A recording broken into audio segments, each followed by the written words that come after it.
Perlawanan Islam di Irak kembali meluncurkan rudal ke markas pendudukan Amerika Serikat di Kharab Algier di pedesaan Al-Hasakah pada Senin 4 Desember 2023.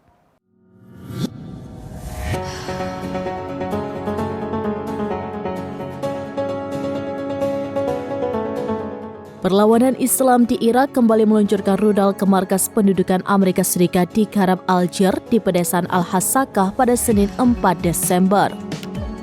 Dikutip dari Al-Mayadin, sumber itu menyebutkan bahwa pangkalan Kharab Algier terletak di sudut timur Laut Suriah yang berbatasan dengan Turki di utara dan Irak di timur. Dari video terlihat detik-detik serangan dari perlawanan Irak ke markas Amerika Serikat tersebut. Terlihat tembakan demi tembakan rudal meluncur untuk menyerang posisi pasukan Amerika Serikat.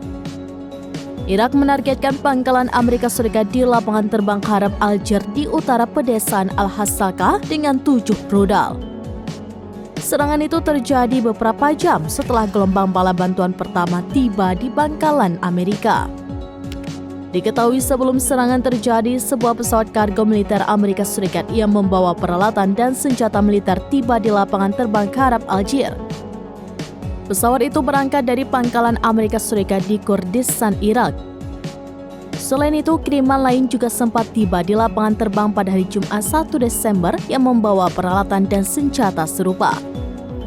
Senjata-senjata itu dikirim untuk tujuan pertahanan dan muatan yang dimaksudkan untuk didistribusikan ke pangkalan Amerika Serikat di Deir ez-Zor dan Al-Hasakah. Faksi-faksi perlawanan di Irak mengatakan bahwa mereka menganggap pangkalan-pangkalan Amerika Serikat di wilayah tersebut sebagai target yang sah.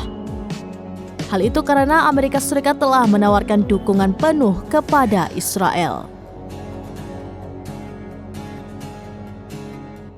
Demikian informasi terkini Syedara Lun. Saksikan terus beragam informasi lainnya. Coba like dan share seluruh akun serambinews.com.